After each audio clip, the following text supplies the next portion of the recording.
There are a lot of different ways to turn a beat catalogue into income, yet most producers seem to know little about the business side of beat making beyond putting a PayPal button onto a SoundClick page. After spending countless hours honing your craft, learning production techniques, downloading the best VSTs and making awesome beats, it can be very frustrating if you're not racking up the kind of sales you want.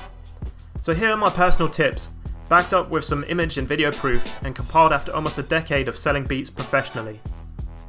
Number 1. Sell licenses to your beats. This is the easiest and still the best way to make money with your beats. Once you have a decently sized catalogue of quality beats, you can register and set up your own website for cheap, or sign up to a VIP artist service like Music Central or My Flash Store that will allow you to set up your own beat selling homepage. Some people also hustle their beats on music communities like SoundCloud and include email information for purchases, or more specified beat websites like beatstars.com. Generally, you will need a PayPal account in order to receive payments online, though you can also arrange payments with customers through services such as Google Wallet, bank transactions, or Western Union.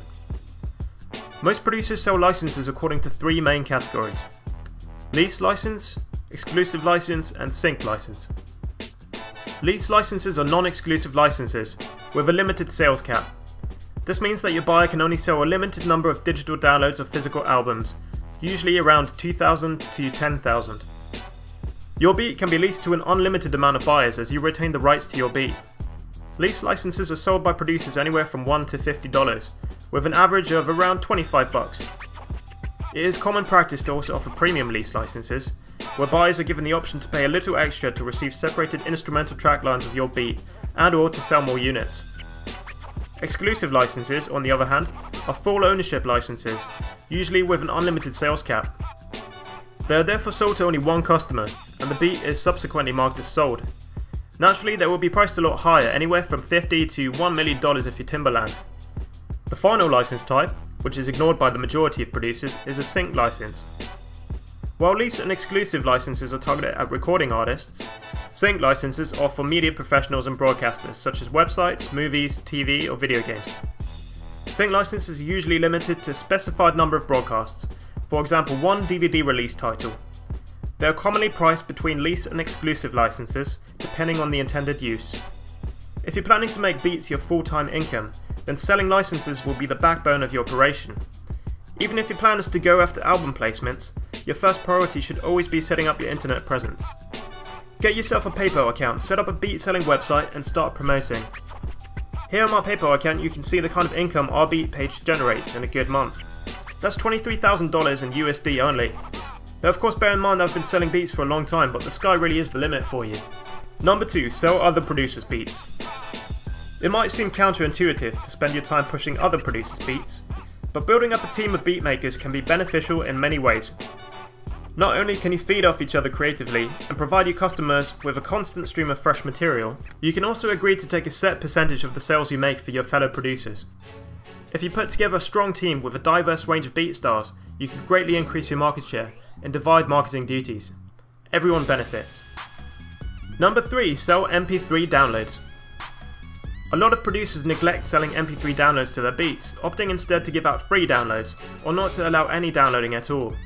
However, giving out MP3 downloads for 99 cents or $1.99 for example, can actually be a great additional revenue source. Essentially this is free money, as you can make it clear to your customers that the MP3 downloads are intended for non-profit use only. There is a big market of music fans and casual artists who might enjoy just listening to your beats or recording on them for demo or personal use, without wanting to invest the 20 odd bucks for a commercial lease license. If you're worried about the safety of your beats, you can always tag them and tell customers that untagged versions are only sent out with lease or exclusive licenses. This is a fair deal for everyone, as your listeners will still get to enjoy and or trial your beats. MP3s can be sold through a number of online vendors such as iTunes, Amazon, or the SoundClick MP3 store. Number 4. Make beat tapes. Similar to selling MP3s, it is well worth your time releasing beat tapes or compilations of your instrumentals, perhaps even the odd exclusive release with unpublished beats. This can generate a lot of excitement amongst your fans and lead to your music being discovered by whole new fan groups on sites like CD Baby. Over the years I've released a number of compilation albums and published them all via CD Baby. The site is really useful. As well as selling your music through their own website, they will distribute your songs to all their digital partners such as iTunes, Amazon, MySpace Music or Rhapsody. What's more, you have the ability to enter all your songs into sync licensing deals via Rumblefish, which can potentially earn you even more money if your beats are used, for example in YouTube videos. CD Baby have paid out almost $10,000 to me so far, and as they add more and more digital partners, the monthly checks seem to get bigger and bigger. Number 5. Become a YouTube partner.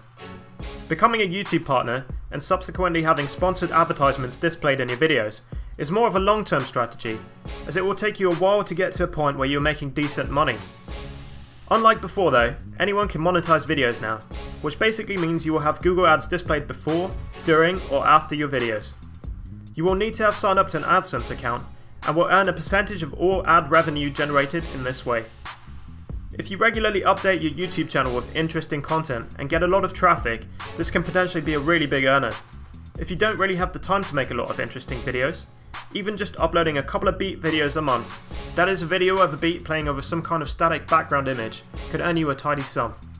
Personally, my channel has made over $11,000 in that way so far. Number 6. Get a TV placement. Getting a placement in a TV show, film, or video game can be an arduous process. There are thousands of producers out there submitting their material to placement opportunities on a daily basis. However, if you regularly network and build relationships with media professionals, companies, and agencies, you will eventually persevere and the spoils will be worth the toil. While you won't necessarily be paid a large sum upfront, the royalty payments are where producers really make the big bucks. In order to benefit from this, it is essential that you are registered with a royalty collection association such as BMI, ASCAP, SESAC or PRS. TV stations in the US in particular pay out large sums just for short music segments in their programming. My last quarterly royalty check from the PRS was for a single placement on CBS Sports, and that was something around $4,200 for 30 seconds of a beat. That's not too bad, right? Number 7. Get your beats on internet radio. Getting your beats onto a regular radio station can be pretty hard, as by and large stations are only interested in full songs. However, internet radio stations are a different matter. A lot of people enjoy browsing stations like Pandora or streaming websites like Spotify for instrumental music, and this is where it gets really interesting. Pandora and Spotify both share out their profits amongst members according to the amount of plays your music receives. You do have to jump through some hoops to get your music onto online radio stations or streaming sites, but if your beats prove popular, this can be a nice little side earner. Pandora just recently announced that they send over 2,000 artists more than $10,000 a year. Artists like Drake and Lil Wayne even make $3 million a year. Number 8. Make a drum kit. A lot of producers have recently taken to the idea of packaging and selling their own drum sounds for other musicians. There is a vast amount of producers out there hunting for new and better drum samples, and if you've already built up a reputation with your beats, chances are there will be someone out there ready to jump at the chance of emulating your sound. Putting together a drum kit can be fairly time consuming, but if done correctly it can be a worthy investment. You can sell your kit on your own website, or even better, find the most popular drum kit websites out there and partner with them to retail your products. As they already have a ready-made sales platform, audience and marketing strategy, they will be better positioned to sell your products than you are. Be prepared though, most vendors will take a 50% cut of sales. This is pretty normal. Personally, I've always sold my kits through websites like producerloops.com, and as you can see, through them alone I've earned around $3,700 in commissions so far. If you get your kits on a couple websites like Producer Loops, Modern Producers, or the Music Central Marketplace, that could be a great side income for you. Number 9. Submit your beats to music libraries. There are a big number of music libraries and stock music websites online, ranging from general sites to industry-specific sites for film music, ad music, or video game music. When you upload your beats to these sites, you will usually have to enter into non-exclusive sub-publishing agreement, which basically means you are signing over the right for those websites to make money with your music in exchange for a profit share. They will usually charge somewhere in the region of 50 to 75%, so that's a pretty big chunk. However, a lot of producers make a good amount of money licensing their beats through websites such as Pump Audio or Audio Jungle. The customers of these sites are usually video creators, advertisers, or website owners. So by uploading your music to these sites, you can reach a new audience outside of the recording artists. Just make sure you read any contract you sign with these websites very carefully, as some of them are known to be fairly cutthroat. Number 10. Be creative. Okay, so this last one is a bit of a cop-out, but what I'm trying to say is that there are an endless number of ways in which you can make money from beats, You're certainly not limited to selling licenses through a website or hustling your beats to artists for placements. There are many other avenues I haven't covered in this list, and probably a whole lot more I've never even thought about. You could run song contests for artists with a paid submission, for example, like we did here earlier in the year.